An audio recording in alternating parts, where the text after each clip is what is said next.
at All-Tech Raceway. For the 8th running of the Borderline Brawl, this is a 6:02 portion. And again, Blankenship gets off to a good start there. Beckelheimer struggling on the bottom. Garver goes by. Now Whitner trying to go by on the outside as well. Into turn 3, you see Fletcher Mason having a pretty good run up into the top 5.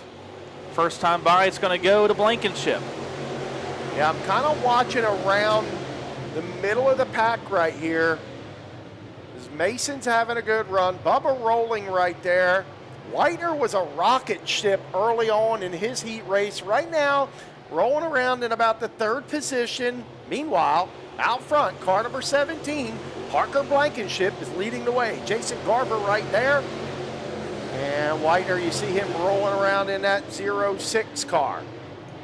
Yeah, we talked about how close Blankenship has been. He's been knocking on the door. How big would it be if he can finally break through with Jason Garver and Mark Whitner behind him? Ah, that would be a big deal, wouldn't it? I mean, it really would be. Right now, he looks good. Jason Garver kind of changing up his line just a little bit. Garver kind of dipping to the inside. That's not something that Jason really wants to do. He wants to sail around the high side of the racetrack, and that's where he's headed now. Yeah, it was a good run for Garver that time. He's going to close in on Blankenship. Now looks to the inside for the race lead. I wonder how long that bottom line for Jason Garver is going to work in turns number 1 and 2. Usually he's right around the top side of the racetrack. He does it down here in turns 3 and 4 so well. Right now he's closing in really quickly on the 17 and a pass for the lead. Right around him on the outside. Put Jason Garver to the point. So Blankenship will drop back to 2nd. We'll see if he can regroup and make another charge at the 45. You see the 06 of Whitner back there as well. Whitner in a solid 3rd position right now. Yeah, look good back there. You see the orange helmet. It signifies the Magic Man, one of the first to get it. To get that orange helmet in the car, you can always tell which one is Mark.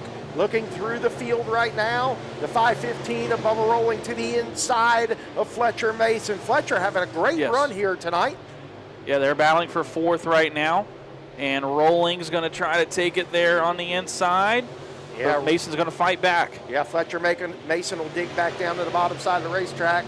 And the 515 of Bubba Rolling will make his way to Dixie Speedway for tomorrow night's Crate Racing USA event up there. $3,000 to win. The 515 will make the tow up through Atlanta tonight and get up to Dixie, Woodstock, Georgia, Dixie Speedway. Meanwhile, Mark Whitner has made the pass for 2nd on Parker Blankenship. So now Whitner has his eyes set on race leader Jason Garver. Garver with a comfortable lead. Right there in car number 45, there you see the gap back to Whitner and then Blankenship in 3rd. 16 laps to go. We're 9 laps in to this 602 late model feature here at All-Tech Raceway. Parker Blankenship running in the 3rd spot there. Look, you know, we talk about Blankenship a lot lately. Watching Bubba rolling on your screen right now. But Blankenship is racing with some of the best in the business out here tonight, Garver and Whitner, and he's holding his own back there in that 3rd position, led early on. These are the things that you have to do to be a feature winner. And right now, he's getting it done. The 83 of Sean Taylor going to pull it to the inside. And you see Dave Ponton right there in the 10X. Yeah, Ponton going to go a lap down to your leader, Jason Garver, who drives right on by. 11 laps into this one. Whitner in 2nd, trying to close the gap on Jason Garver. We'll take a look and see if he's making any time on your race leader. Last time by, it was 2.994, so just about 3 seconds the gap from Garver to Whitner.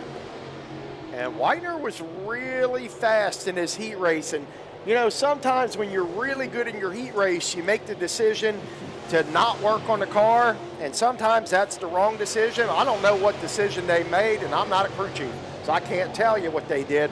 But right now, Whitner is sailing back there. His last lap was a little bit slower than Jason Garver. Garver, we'll see this lap right here, is a 29.37. Whitner's lap, there it a is. 25.23. So Whitner picking up the pace just a little bit, down in the 2.7 second bracket. We're going to watch the battle between the 45 and the 06 out front. Meanwhile, 17s, a pair of 17s on our screen. Yeah, that's Nevin Gainey right there in the middle of your picture. He started deep in the field, working his way up into the top 5 now, getting around Fletcher Mason. And then the white 17 there of Parker Blankenship. That's a car that's been piloted by Richard Ferry over the past couple of weeks. Nevin Gainey filling in tonight for him, the Ferry Motorsports car number 17. Another 4/10 clicked off the lead for Mark Whitner, so he is catching the 45 of Garver. Does he have enough time? That's going to be the thing. You know, we're just under 10 laps remaining in this one, and things can happen really quick. We watched it here last week with Garrett Stewart closing in on Nevin Gainey then, and I'll tell you what, Whitner is coming, and he's coming strong. Yeah, consistently about 4/10 quicker. Whitner was in the wall down there in turns number 2. 8 laps to go. My math says he is going to get there. You're pretty good at math. I don't know about all that, but we'll see. We'll see what happens here. He still gained on him that time, but not as much as he had been. But Joe, you mentioned that trouble he had in turn 2. Yeah, a little bit of contact with the wall last time. Mark knows he's got to stay out of that wall. That wall over there has bit him more times than I can count. And the repair kit here for All-Tech Raceway, the crash kit, is sometimes a J-bar and a drive shaft because of that wall right there. Now 6 laps to go now. Whitner has closed it down to 1 second.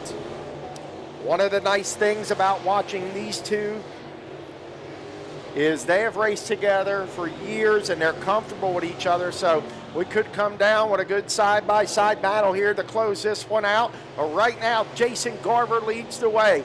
Garver is smooth. His car looks clean out there. I don't know if Whitner's got what he needs here tonight. And we'll see. Could traffic perhaps play a factor? You see they're closing in on Beckelheimer. You have Dylan Dunn and Dave Ponton side by side in front of him. And that time, Garver was a little bit quicker, and you see Whitner pushing through turns number 1 and 2 up towards the wall again.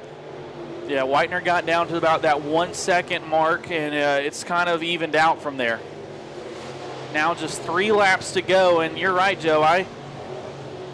I'm not sure if he's going to have enough to get there. He had a good run. He was 3 seconds back, closed into 1, and it's evened out. Yeah, well, Whitner is closing in just a little bit right there off of 2. It's going to come down to this lap traffic, Austin. I don't know that you'll see either of your leaders lift. They're going to try to get by this lap traffic as quickly as they can. Both of them are masterful wheelmen.